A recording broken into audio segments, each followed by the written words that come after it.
So Java ಸ್ಕ್ರಿಪ್ಟ್ನ ನೀವು ಈಗ ಕಲ್ತ್ರೆ ಏನು ಉಪಯೋಗ? ತುಂಬ ಈಸಿ ಇದು, ಕಲೀರಿ, ನಿಮ್ಗೆ ಹೆಲ್ಪ್ ಆಗುತ್ತೆ. So what is the help you are going to get? I would like to define. So ನೀವು ಜಾವಾ ಸ್ಕ್ರಿಪ್ಟ್ ಈಗ ಯಾವ ವೆಬ್ ಇಂಟರ್ನೆಟ್ ಏನು ಯೂಸ್ ಮಾಡ್ತೀರಾ, ಜಾವಾ ಸ್ಕ್ರಿಪ್ಟ್ ಇಲ್ಲದೆ ಯಾವುದೇ ವೆಬ್ಸೈಟ್ ರನ್ ಆಗಲ್ಲ. I assure you. Along with that, ನೀವು JavaScript is so versatile.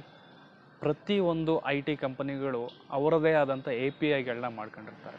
Browser level run ಆಗೋದ್ರಿಂದ it needs no compilation, no binary format, ಆ ಥರ ಏನು ಬೇಕಾಗಿರೋದ್ರಿಂದ ಅದನ್ನು ಸಣ್ಣ modules of collection of modules ಮಾಡಿ ಬ್ರೌಸರ್ ಎಂಡಲ್ಲಿ ರನ್ ಮಾಡ್ತಾರೆ. ಸೊ ಅದೇ ರೀತಿ ಒಂದು ಜಾವಾ ಸ್ಕ್ರಿಪ್ಟಲ್ಲಿ ಫಸ್ಟು ಒಂದು ವೇರಿಯಬಲ್, ನಂಬರ್ಸ್, ಫಂಕ್ಷನ್ಸ್ ಡಿಫೈನ್ ಮಾಡೋಕ್ಕೆ ಪ್ರಾಪರ್ಟಿ ಇತ್ತು ಅಂತ ಅಂದ್ಕೊಳ್ಳಿ.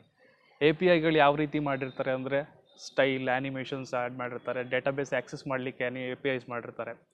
So if I want to list ಮಾಡೋಣ ಸಮ್ ಎ ಪಿ ಐಸ್ನ ಯಾವ್ದು ಅಂದರೆ node J S A P I ಕೂಡ ಇನ್ವಾಲ್ವ್ ಆಗಿರುತ್ತೆ. If you take Facebook, React J S which is a combination of front end and back end. Angular J S ಅಂತ ಒಂದು A P I ಇದೆ which is of user interface dependent. And most of ಈಗ ಹೆಂಗೆ ಮಾಡ್ತಾರೆ ಅಂದರೆ user ಇಂಟರ್ಫೇಸ್ಗೆ ಬೇರೆ A P I and back end handle ಮಾಡಲಿಕ್ಕೆ ಬೇರೆ ಎ ಪಿ ಐ.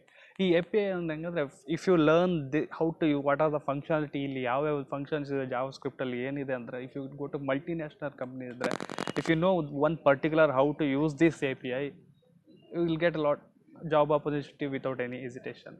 ಸೊ ಆ ಥರ ಇರುತ್ತೆ, ಅಷ್ಟು ಡಿಮ್ಯಾಂಡ್ ಇದೆ ಇದಕ್ಕೆ. ನಾವೊಂದು ಸರ್ವೆ ಪ್ರಕಾರ ಬಂದರೆ ಮೋಸ್ಟ್ ಪಾಪ್ಯುಲರ್ ಲ್ಯಾಂಗ್ವೇಜಸಲ್ಲಿ ಜಾವಾ ಸ್ಕ್ರಿಪ್ಟ್ ಕೂಡ ಇಟ್ಸ್ ಟಾಪ್ ಮೋಸ್ಟು. ಜಿಟಬ್ ರೆಪಾಸಿಟ್ರೀಸ್ ಅಂದರೆ ಓಪನ್ ಸೋರ್ಸ್ ಅಥವಾ ಯಾವ್ದಾದ್ರು ಪ್ರಾಜೆಕ್ಟ್ ಮಾಡಿದವರು ಜಿಟಬ್ ಅಂತ ಒಂದು ಓಪನ್ ಸೋರ್ಸಲ್ಲಿ ಇನ್ಫಾರ್ಮೇಷನ್ಗಳನ್ನ ಸ್ಟೋರ್ ಮಾಡ್ತಾರೆ, ಪ್ರಾಜೆಕ್ಟ್ಗಳನ್ನ ಮಾನಿಟರ್ ಮಾಡ್ತಾರೆ, ಟ್ರ್ಯಾಕಿಂಗ್, ಟೆಸ್ಟ್ ಬಿಲ್ಡ್ಗಳನ್ನ ಅದರಲ್ಲಿ ಮಾನಿಟರ್ ಮಾಡ್ಬೋದು. ನೀವು ಕೂಡ ಒಂದು ಜಿಟಬ್ ಅಕೌಂಟ್ ಮಾಡ್ಕೊಂಡ್ರೆ ನೀವು ಪ್ರಾಜೆಕ್ಟ್ ಮಾಡಿರೋದನ್ನ ಅಲ್ಲಿ ರೆಪಾಸಿಟ್ರಿನಲ್ಲಿ ಸೇವ್ ಮಾಡ್ಕೋಬೋದು. It is accessible from anywhere as you do some Google Drive ಯಾವ ರೀತಿ ಯೂಸ್ ಮಾಡ್ತೀರಾ, ಪ್ರೋಗ್ರಾಮಿಂಗ್ ರೆಪಾಸಿಟ್ರಿ ಜಿಟಬಲ್ಲಿ ಮಾಡ್ತಾರೆ. ಸೊ ಇದರಲ್ಲಿ 2008ಇಂದ 13 ಬರೋವರೆಗೆ almost 400 times of JavaScript projects are rise ಆಗಿದ್ದಾವೆ. It has a marginal difference with respect ಎಲ್ಲ ಪ್ರೋಗ್ರಾಮಿಂಗ್ ಲ್ಯಾಂಗ್ವೇಜ್ ಕಂಬೈನ್ ಮಾಡಿದ್ರು ಜಾವಾ ಸ್ಕ್ರಿಪ್ಟ್ ರೆಪಾಸಿಟ್ರಿ ಅಂದರೆ ಡೆವಲಪ್ಮೆಂಟ್ ಜಾಸ್ತಿ ಆಗಿದೆ ಅಂತ ನಾನು ಇಲ್ಲಿ ಹೇಳ್ತೇನೆ. ಬ್ಯಾಕ್ಗ್ರೌಂಡ್ ಏನಂತ ನೋಡೋಲ್ಲ. So JavaScript first started in 1995, 95ರಲ್ಲಿ ಇದನ್ನು ನೆಟ್ಸ್ಕೇಪ್ ಅನ್ನೋ ಬ್ರೌಸರಲ್ಲಿ ಫಸ್ಟ್ ರನ್ ಮಾಡಿದರು. ಆವಾಗ ಇದನ್ನು ಲೈವ್ ಸ್ಕ್ರಿಪ್ಟ್ ಅಂತ ಕರೀತಾಯಿದ್ರು. So most probably the script is relevant to Java. Later on it's renamed as a JavaScript. ಕೆಲವೊಂದು ಫೀಚರ್ಸ್ನ ಡಿಸ್ಕ್ರೈಬ್ ಮಾಡೋಣ. JavaScript we can enlist lots of features, but some of will go through. So first we say JavaScript is object oriented. ಎಲ್ಲರಿಗೂ ಗೊತ್ತಿದೆ object oriented. So what is object oriented? Object, orient, direction, change and throw ಅಲ್ಲ. So computer ಸೈನ್ಸಲ್ಲಿ ನೀವು Java program ಮಾಡಿರೋರಿಗೆ, C++ ಮಾಡಿರೋರಿಗೆ object oriented ಅಂದರೆ ಒಂದು clear understanding ಇರುತ್ತೆ. Nowhere in the people will come to directly JavaScript code ಮಾಡಲಿಕ್ಕೆ ಬರೋರು ಭಾಳ ಕಡಿಮೆ. ಬೈ ಆಗಿ if there anybody who have not learned object oriented C++ and Java. So what is object oriented ಅಂದರೆ, so object oriented is a programming language which defines work on object data ಮೇಲೆ concentration ಇರುತ್ತೆ, functionality later add ಆಗುತ್ತೆ. So simple ವರ್ಡ್ಸಲ್ಲಿ ಇದು ಹೇಳ್ಬೋದು, object oriented concepts is a big syllabus for you. For now we can understand, identify the data, functionality around it.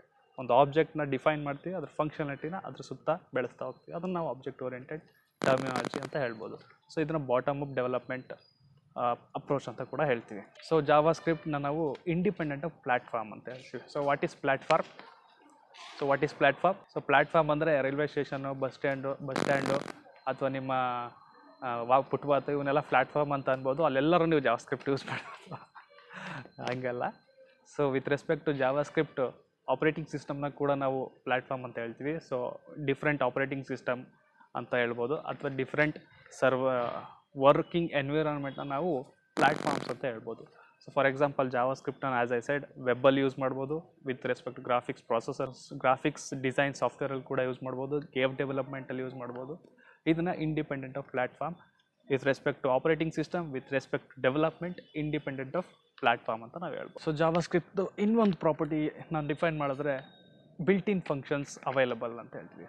So built in functions ಅಂದರೆ ಏನು?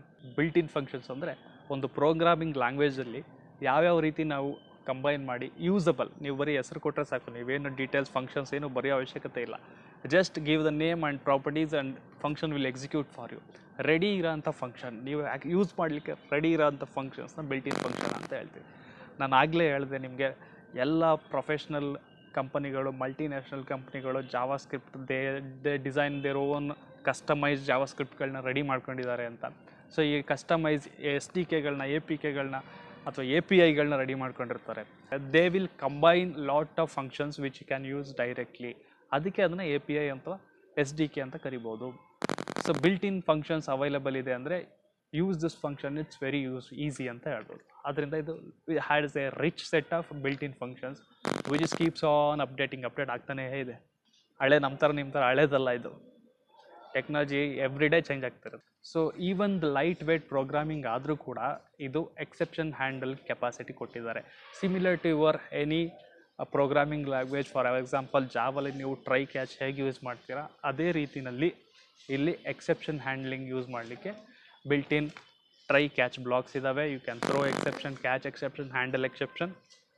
Throw catch ಅಂದರೆ tennis ಬಂದಲ್ಲಪ್ಪ, exception handle ಮಾಡಲಿಕ್ಕೆ ಪ್ರೋಗ್ರಾಮಿಂಗಲ್ಲಿ. So not but that the least, all of anonymous functions ಅಂತ ಇದೆ.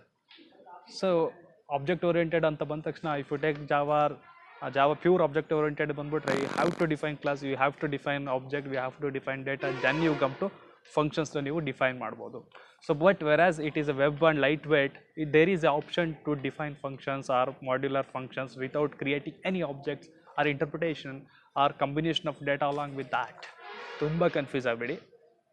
Object or binding data dependency ಇಲ್ಲದೆ ಕೂಡ ಒಂದು ವೆಬ್ ಪೇಜಲ್ಲಿ ನೀವು ಲೈಟ್ ವೇಟ್ ಆಗಿ ಒಂದು ಫಂಕ್ಷನ್ಸ್ಗಳನ್ನ ಕ್ರಿಯೇಟ್ ಮಾಡ್ಬೋದು. ಅದಕ್ಕೆ ಈ ರೀತಿ ಪ್ರಾಪರ್ಟಿ ಅದು one of the good features. ಸಣ್ಣ ಪುಟ್ಟ ಫಂಕ್ಷನ್ಸ್, ಕ್ಲಿಕ್ ಇವೆಂಟ್ಸ್ ಹ್ಯಾಂಡಲ್ ಮಾಡಬೇಕಾದ್ರೆ ನೀವು ಈ ರೀತಿಯಲ್ಲಿ ವೆಬ್ ಪೇಜಸ್ನ ಯೂಸ್ ಮಾಡ್ಬೋದು.